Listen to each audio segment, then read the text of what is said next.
Hi, welcome back. ఈ వీడియోలో హాలిడేస్ని ఎలా ఎంగేజ్ చేయాలి అనే అంశం గురించి మాట్లాడుకోబోతున్నాం. జనరల్లీ హాలిడేస్ వచ్చాయంటే చాలు పిల్లలకి ఎంటర్టైన్మెంట్, పేరెంట్స్కి మాత్రం పనిష్మెంట్. ఎందుకంటే స్కూల్ ఉన్నప్పుడు పిల్లల వర్క్ షెడ్యూల్డ్గా జరిగిపోతూ ఉంటుంది. టైంకి లేవడం, స్కూల్కి వెళ్ళడం, హోంవర్క్ చేసుకోవడం, అవన్నీ మనం పెద్దగా పట్టించుకోవాల్సిన అవసరం ఉండదు. వాళ్ళ పని వాళ్ళు చేసేసుకుంటారు. హాలిడేస్ వచ్చినప్పుడు, పెద్ద మొత్తంలో హాలిడేస్ వచ్చినప్పుడు, అంటే ఈ సమ్మర్ హాలిడేస్ వచ్చినప్పుడు పిల్లలకి ఏం వర్క్ చేయాలి అనే దానికి ఒక పెద్ద కన్ఫ్యూజన్ ఉంటుంది మనకు. చాలామంది పేరెంట్స్ ఈ హాలిడేస్లో ఏదైనా స్కిల్స్ నేర్పించాలని మ్యూజిక్ అని, డ్యాన్స్ అని, ఇంకా వేరే ఏదైనా ప్రిఫర్ చేస్తుంటారు. లేదా కొంతమంది సమ్మర్ క్యాంప్కి పంపిస్తుంటారు, ఇంకొంతమంది ట్యూటోరియల్స్ అరేంజ్ చేస్తుంటారు. కొంతమంది పేరెంట్స్ అయితే నెక్స్ట్ ఇయర్కి సంబంధించిన బుక్స్ తీసుకొచ్చేసి చదవమని చెప్పి పిల్లల్ని కొంచెం సజెస్ట్ చేస్తుంటారు. యాక్చువల్లీ 1 year అంతా టెక్స్ట్ బుక్ చదివి వచ్చి మళ్ళీ టెక్స్ట్ బుక్కే చదవాలంటే పెద్దగా ఇంట్రెస్ట్ చూపించకపోవచ్చు వాళ్ళు. అందుకని చాలామంది వేరే నేర్చుకోవడానికి ఇంట్రెస్ట్ చూపిస్తుంటారు. కొన్ని సందర్భాల్లో అవైలబిలిటీ లేనప్పుడు ఇంటి దగ్గరే ఉండి హాలిడేస్ని ఎలా ఎంగేజ్ చేసుకోవాలి, ఎలా నేర్చుకోవాలి, ఆ నేర్చుకోవడం కూడా జాయ్ఫుల్ లెర్నింగ్ ఎలా చేయాలి అనే అంశంపై నేను కొన్ని ఐడియాస్తో మీ ముందుకు వచ్చాను. పదండి చూద్దాం మన మేము ideas. Right, one of the activities noun game. What is noun game అంటే మనకు తెలిసిన నేమ్స్ ఆఫ్ పర్సన్స్, అంటే మనకు తెలిసిన వ్యక్తుల పేర్లను రాయడం. అదేవిధంగా నేమ్స్ ఆఫ్ ప్లేసెస్, మనకు మన టౌన్ నేమ్ కానీ, గ్రాండ్ పేరెంట్స్ టౌన్ నేమ్ కానీ, మనం విజిట్ చేసిన ప్లేసెస్ నేమ్స్ కానీ, అలా ప్లేసెస్ నేమ్స్ రాయడం.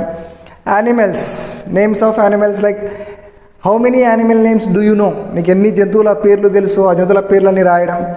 Things like there are many things at our house, అంటే చాలా వస్తువులు ఉంటాయి మన ఇంట్లో, ఆ వస్తువుల పేర్లన్నింటినీ రాయడం. ఇలా నంబర్ ఆఫ్ వర్డ్స్ రాయడం వల్ల, persons, places, animals, things, number of words రాయడం వల్ల వాళ్ళు ఆలోచిస్తూ రాస్తారు కాబట్టి ఎక్కడ బోరింగ్గా ఫీల్ కావడానికి అవకాశం ఉండదు. అట్ ద సేమ్ టైం అన్నీ రాసిన తర్వాత దాన్ని మనం సింపుల్గా నౌన్ ఎగ్జాంపుల్గా డిఫైన్ చేయొచ్చు అని. ఈ రాసిన వర్డ్స్ ఏవైతే ఉన్నాయో ఆ వర్డ్స్ అన్నీ మనం గ్రామటికల్గా నౌన్ కిందికి వస్తాయని మనము చెప్పొచ్చు. This is one of the activity, that is noun game. Right, the second task is words in trilingual. అంటే మన ఇంట్లో మనకు కనిపించే వస్తువులు ఏవైతే ఉన్నాయో ఆ వస్తువుల పేర్లన్నీ ఫస్ట్ మనకు తెలిసిన లాంగ్వేజ్లో మనం రాసుకోవాలి. రాసుకున్న తర్వాత ఆ వర్డ్స్ని రెస్ట్ ఆఫ్ ద లాంగ్వేజెస్లోకి, మనకి ఎన్ని లాంగ్వేజెస్ తెలుసుంటే అన్ని లాంగ్వేజెస్లోకి కన్వర్ట్ చేసుకోవాలి. Mainly Telugu, Hindi, English. Nowadays నార్మల్గా ఈ 3 లాంగ్వేజెస్ ప్రతి ఒక్కరికి దాదాపుగా తెలిసి ఉంటాయి. సో ఒకవేళ చైర్ తీసుకుంటే కనుక చైర్ని మనం హిందీలో కుర్సీ అంటారు, అట్ ద సేమ్ టైం తెలుగులో కుర్చీ. అండ్ క్లాక్ తీసుకుంటే కనుక ఇంగ్లీష్లో అది హిందీలో గడి అండ్ తెలుగులో గడియారం. షర్ట్ ఇంగ్లీష్, కమీజ్ హిందీ, చొక్కా తెలుగు. ఇట్లా మనకు తెలిసిన లాంగ్వేజెస్లో, అంటే మనకి ఎన్ని లాంగ్వేజెస్ తెలిసి అన్ని లాంగ్వేజెస్లోకి వర్డ్ తీసుకొని దాన్ని మనకు రెస్ట్ ఆఫ్ ద లాంగ్వేజెస్లోకి కన్వర్ట్ చేసుకోవచ్చు. ఇలా కన్వర్ట్ చేసేటప్పుడు వర్డ్ మీనింగ్ ఎగ్జాక్ట్లీ మనకు తెలియనప్పుడు మనకున్న రీసోర్సెస్ యూజ్ చేసుకొని మనం వర్డ్ ఫైండ్ అవుట్ చేసుకొని ఒక టేబుల్ లాగా రాసుకుంటే ఈవెన్ ఒక 50 words నువ్వు ట్రాన్స్లేట్ చేసి రాసుకున్నా కానీ you can explore lot of things. The next one is check your memory. ఇక్కడ ప్రతి ఇంట్లో దాదాపు కొన్ని ప్లే మెటీరియల్ అనేవి ఉంటాయి, ప్లే థింగ్స్ ఉంటాయి కదా. ఆ ప్లే థింగ్స్ అన్నీ తీసుకొని, లైక్ యూజ్డ్ అయినా కావచ్చు, అన్యూజ్డ్ అయినా కావచ్చు, ఆ ప్లే థింగ్స్ లైక్ మనకు అందుబాటులో ఉన్నాయి కానీ లేకపోతే బ్యాగ్లో ఉన్నాయి కానీ అన్ని ప్లే థింగ్స్ ఒకసారి తీసుకొని చూసి ఒకసారి డిస్ప్లే చేసుకోవాలి. మొత్తం చూసిన తర్వాత మళ్ళీ తిరిగి అన్నీ ఆ బ్యాగ్లో వేసేసి అన్ని లిస్టెడ్ డౌన్ చేయాలి. ఇప్పుడు మనం ఒక పెన్ పేపర్ తీసుకొని మొత్తం రాసుకుంటూ రావాలి. అట్లా రాసుకుంటూ వచ్చినప్పుడు ఎన్ని అయితే ప్లే థింగ్స్ మనం చూసామో అన్నీ తిరిగి రాయగలుగుతున్నామా, ఇక్కడ చూడడానికి అట్ ద సేమ్ టైం మళ్ళీ రాయడానికి టైం లిమిట్ పెట్టుకోవాలి. మనం అక్కడ టైం లిమిట్ పెట్టుకొని ఇంత టైంలో ఎన్ని ప్లే థింగ్స్ని మనం రివైజ్ చేయగలిగాం, మెమరీ చేయగలిగాం, రీకాల్ చేసామని ఒకసారి మొత్తం లిస్ట్ అవుట్ చేసుకోవాలి. పెద్ద మొత్తంలో కనుక మనకు ఐటమ్స్ ఉంటే మనం సెట్ నెంబర్ లైక్ 10, 20, 30 అట్లా నెంబర్ ఆఫ్ ఐటమ్స్ కూడా ఒక బ్యాగ్లో పెట్టుకొని అలా కూడా ట్రై చేసుకోవచ్చు. ఇలా చేయడం వల్ల మన మెమరీ పవర్ అనేది ఇంప్రూవ్ అవుతుంది బాగా మనకు.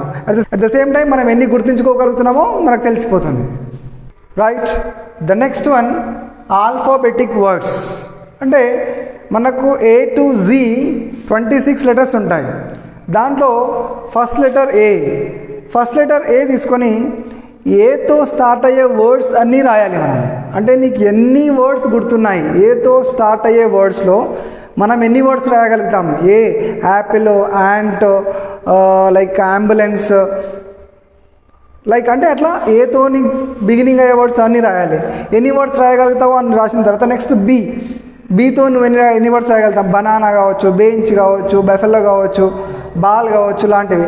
సితో ఎన్ని వర్డ్స్ రాయగలుగుతాం, డీతో ఎలా ఏ నుంచి జీ వరకు ప్రతి లెటర్కు దాదాపుగా ఈచ్ లెటర్కి ఒక 10 వర్డ్స్ రాయగలిగినా అని మనము అరౌండ్ 260 వర్డ్స్ రాయగలుగుతాం. It is one of the big exercise for us. అంటే ఎన్ని గుర్తున్నాయో మనం టెస్ట్ చేసుకుంటాం కాబట్టి మనకు రాసేటప్పుడు పెద్దగా బోర్ అనిపించకుండా ఈజీగా రాసుకుంటూ వెళ్ళిపోతాం. The next one is names of different professions.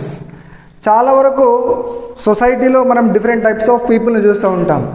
Like మనకు స్కూల్లో టీచ్ చేసే వాళ్ళని టీచర్ అంటాం, పోలీస్ స్టేషన్లో వర్క్ చేసే వాళ్ళని పోలీస్ అంటాం, హాస్పిటల్లో వర్క్ చేసే వాళ్ళని డాక్టర్ అంటాం. అంటే హాస్పిటల్లో వేరే ప్రొఫెషన్ ఉంటాయి. లైక్ అంటే టీచర్, డాక్టర్, లాయర్ అట్లా మన చుట్టూ పనిచేసే వాళ్ళలో వాళ్ళ ప్రొఫెషన్ బట్టి మనం ఒక వర్డ్ యూజ్ చేసి వాళ్ళని పిలుస్తాం. మనం ఆ ప్రొఫెషనల్గా యూజ్ చేసే వర్డ్ అంటే మనకు ఎన్ని ప్రొఫెషన్స్ తెలుసు, మనకు ఎన్ని ప్రొఫెషన్ చేసే వాళ్ళు తెలుసు అనే విషయంలో కూడా మనకు ఇవన్నీ రాసుకుంటూ వెళ్ళాలి. అంటే ఎన్ని తెలిస్తే అని ఒక సెట్ ఆఫ్ టైం పెట్టుకొని మనకు అట్లా ఆ వర్డ్స్ అన్నీ రాసుకుంటూ పోతుంటే ఇక్కడ అంటే మనకు సోషల్ నాలెడ్జ్ అనమాట. ఇక్కడ అంటే ఎంతమంది ఉన్నారు మన చుట్టూ ఉన్న వాళ్ళు ఎన్ని రకాల పనులు చేస్తున్నారు, మనకు ఎన్ని తెలుసు అనే విషయంలో కూడా మనకు ఒక మంచి లెర్నింగ్ గేమ్గా మనం చెప్పొచ్చు. ఇది మన names of different professions.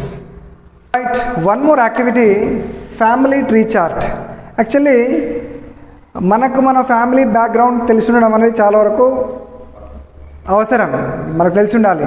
Me parents కనుక టైం ఉంటే లేదా మీకు మీ ఫ్యామిలీ మీద ఒక అవగాహన ఉంటే వాళ్ళతో పాటు కూర్చొని పెటర్నల్ అండ్ మెటర్నల్ అంటే ఫాదర్ సైడ్ వాళ్ళ ఫ్యామిలీ అండ్ మదర్ సైడ్ వాళ్ళ ఫ్యామిలీ, లైక్ మీ గ్రాండ్ ఫాదర్ ఎవరు అండ్ మీ పేరెంట్స్, అలా ఒక లిస్ట్ ప్రిపేర్ చేసుకోవాలి. మనం ఫస్ట్ నీ నుంచి స్టార్ట్ చేసుకోవాలి. యువర్ సెల్ఫ్, నువ్వు, మీ పేరెంట్స్, మీ ఫాదర్ అండ్ మీ మదర్, మీ ఫాదర్ వాళ్ళ ఫాదర్ గ్రాండ్ ఫాదర్, మీ ఫాదర్ వాళ్ళ మదర్ గ్రాండ్ మదర్, అండ్ మీ మదర్ వాళ్ళ ఫాదర్ గ్రాండ్ ఫాదర్, మీ మదర్ వాళ్ళ మదర్ గ్రాండ్ మదర్. అట్లా ఇక్కడ నుంచి ఫాదర్ తర్వాత గ్రాండ్ ఫాదర్ తర్వాత గ్రేట్ గ్రాండ్ ఫాదర్. అంటే like we will come to know who we are, అంటే మనకి ఎక్కడి నుంచి వచ్చాము అనే విషయం ఇక్కడ మనకు క్లియర్గా అర్థమవుతుంది అనమాట. సో బాగా కూర్చొని టైం తీసుకొని పేరెంట్స్ హెల్ప్తో కానీ లేకపోతే మన ఫాదర్ ఆర్ మదర్ ఎవరైనా కూర్చున్నప్పుడు వాళ్ళతో పాటు మనం ట్రీ చార్ట్ కనుక చేస్తే వీ ఫీల్ వెరీ ప్రౌడ్. అంటే మాకు ఇంత పెద్ద ఫ్యామిలీ ఉందా, మనకు ఒక చిన్న అవగాహన వస్తుంది మన ఫ్యామిలీ అంటే ఏంటి అనేది. ప్లాన్డ్ యాక్టివిటీస్ వల్ల మన థింకింగ్ ఎబిలిటీ, రైటింగ్ ఎబిలిటీ, కొన్ని ఎబిలిటీస్ని మనము ఎన్హాన్స్ చేసుకోవచ్చు. Thank you for watching.